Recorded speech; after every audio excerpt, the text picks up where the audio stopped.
as to what was helping and what was causing more harm. So that approach that was being taken with that young man is probably the same thing and more what's going on with anybody with disability, and especially us with a disability related to ADHD or autism. So you're taking one thing and another thing, and neither one of those two things were studied together or against each other to see what the effects are. So now you're a walking experiment. Wow. And this has been going on in one way or the other since 1906 in this country. Since 1906, we've been guinea pigs. 1906. I read somewhere it dates back to 1906 when our government, our healthcare system, or our medical systems have tested the genetic makeup of us, our culture, versus others, and what we can withstand. And it's amazing how inhumane this methodology for scientific gains has been rolled out to the world, and seems to be accepted. Yeah, we're the guinea pigs. I mean, because we were born of kings and queens, that we must be genetically gifted. So I'm going to look at it from the bright side. Maybe they think we're so genetically gifted that we can ward off all of this, and there's no bright side. And I just use that as a just, but maybe not in the right place. But to be guinea pigs like this in 2025 is amazing. It's amazing. It never will cease to amaze me. Effort. It would have to be an extermination effort, because with good conscience and humanity and consideration, trying something like that in that same fashion, you couldn't possibly think that person is being compassionate or caring about the person that they're doing that to. So if you're a prescribing physician and setting up a scenario where you can prescribe multiple medications and not know what the possible consequences of mixing them is, or giving a population in large, like a community of people like the black community, some medication that it wasn't designed or studied for, and Right. and just consistently applying it and giving it to them, you would have to just assume that that person doesn't care, or it's for an intentional negative outcome. There's no other way to look at it, because those cocktails just lead like they're what they are. They're cocktails. They're a mix of several things, and at some point they're experimenting. Well, how do we offset what we just did with that mix of drugs? And before you know it, we're strung out, legally strung out. Yeah. So amazing. The overarching theme of our topics is basically where we're going with this is that there's an inequity in this country. Yes, it is the best country in the world, but there's an inequity that exists in how certain parts of our society are treated versus others. So every topic has an underlying theme. Everything we're going to talk about has an underlying theme that it's just never going to be right. It's never going to be fair and righteous.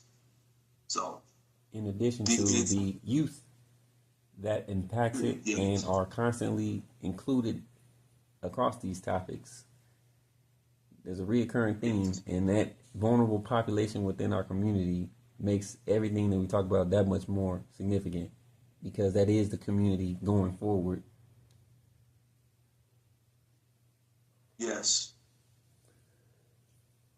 One of our topics, this is a good segue into the next topic in terms of the youth.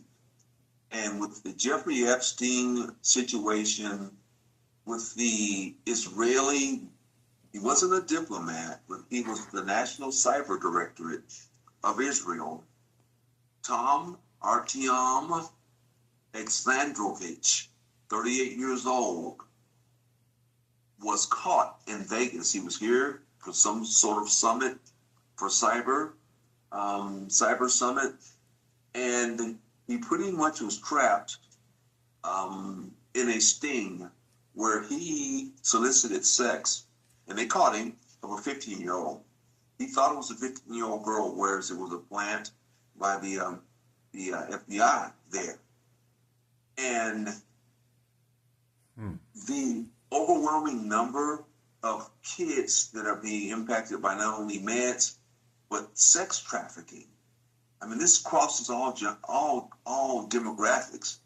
Yeah, it hurts us all as well, but it's amazing how that youth they try to sell to America, to the rest of the world, how America is so pro its youth and all. To care about kids. They don't, because this guy was released. Alexandrovich was released to go back before his trial. Ridiculous. He was arrested on August 6th and released on August 27th to return to Israel. No, his court case was set for August 27th, and he never returned. No big deal. It's no big deal. Unbelievable. Unbelievable. And with that child, and granted this was a sting operation, and we don't know there was no ethnicity of the child to apply the story to. But thinking of the factors and the environment that would lead a child down that path to even possibly do that, I would think that black youth would be the more vulnerable population, because you have the lack of income, the lack of resources, the statistics related to the foster care system and leaving the foster care system. I think if you replace that sting operation with the percentages, it would be us who might have fell victim to that. And I think the story would still hold true. I think they would respond the same way, looking at the victim, looking at the race of the victim, and allowing the same thing to happen, allowing the suspect to flee the country and basically flee the country and flee the charges.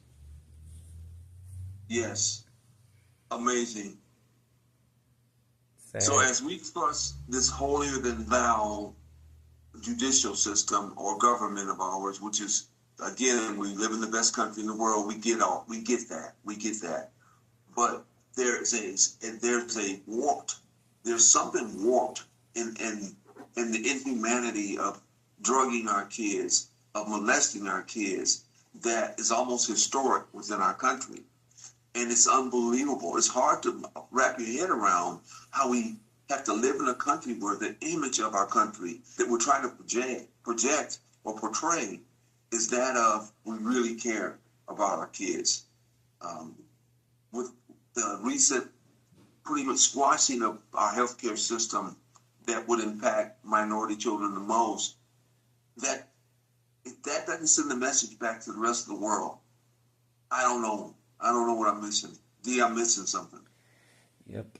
It's a contradiction. It's a large contradiction at play when you allow that to happen, and then at the same time profess to be a Christian nation, a nation of morality, and then allow this to happen, and then not make the news, because prior to this, I had not heard of the story.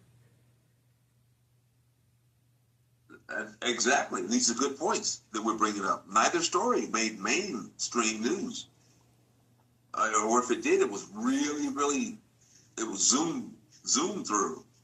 You could barely catch up with it or see it. And the not caring about children and youth started way back with Thomas Jefferson and Sally Hemings. Yes. To allow that to happen, a 14-year-old at one of the founding fathers, or one of the major figures in American history, and for it to not make the news in the way that it should, to basically tarnish his image.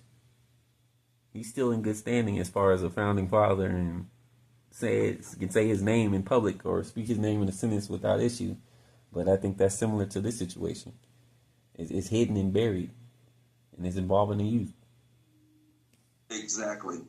And it goes back to our initial podcast number 1 comment about the narrative, controlling the narrative. And in every podcast we have, who controls the narrative, controls the situation. When you've got Rupert Murdoch owning the majority of mainstream media, then he controls the narrative. And we're in a country that's being easily led down whatever path that narrative happens to be, if it happens to to feed into mainstream, what's considered mainstream America's thoughts. It's got to be true. It must be true. Unfortunately, with media and technology and quick access, with people not willing to look deeper or beyond surface value of something, or look beyond the surface on something, quick subtitles or quick caption or excerpts from an article, nobody will look beyond that. So if you can get that in front of them, a mugshot and a title, you've written a story and painted the picture inside the audience's head, because they're not going to look any deeper. Exactly. You're exactly right. You're exactly right. It must be that person. They minimize it to, it must have been that person. It must have been that kid that was on the ADHD meds. It had to be his upbringing. It had to be whatever, but not the root cause, not the true root cause, because the truth and root cause hurts. The truth, and when you dig into root cause of what's going on, and when you really see the truth, it's just too painful for America. Dropping the ball, accountability. Yeah, the truth is going to include those things, and it's probably going to hit closer to home for the people that publish those articles, because most of the time, the same people that control those media outlets are involved in these situations where accountability can't be found, morality, and pops up the contradictions. Because these people say one thing and there's something else happening. Which is a good segue, D, into our last topic on how the Democrats, and again, hypocrisies. You know, the Democratic Party and is supposed to be the party of the people, the party of what's best for all. But little do we know that what's going on. Well, we know, but we're looking the other way. Is that the Democrats are beholden to Israel, the genocide in Gaza. Perfect example, follow the money. And the money that leads to the Democrats sitting on their hands right now. I'm not saying that we're picking a side with politics, but what we're telling you is the truth. Top 10 lobbyists, AIPAC lobbyists, the folks receiving the most money from those lobbyists. Mm-hmm. The top 10 that were receiving the most money, 8 were Democrats. Okay. 8. Okay. 8. And what does AIPAC stand for? AIPAC stands for the American Israel Public Affairs Committee. Okay. It's a pro-Israel lobbying group that advocates its policies to legislature and executive branches of the U.S. All right. They're in their ear. They're in their pockets. That's the key. They're in their pockets. So when you think about Hakeem Jeffries, you think about Joe Biden being number 1 on the list. He received over $4 million from AIPAC. $4 million. He was number 1 on the list. Yep. $4 million.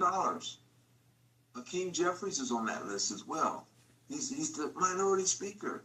And guess what? He's sitting on his hands because he is beholden to the folks that are feeding. So with that money coming in, you think that there's a expectation for the money that they receive? That's right. You and I understand the business acumen, the business side of this, the return on investment, the ROI for that is obvious.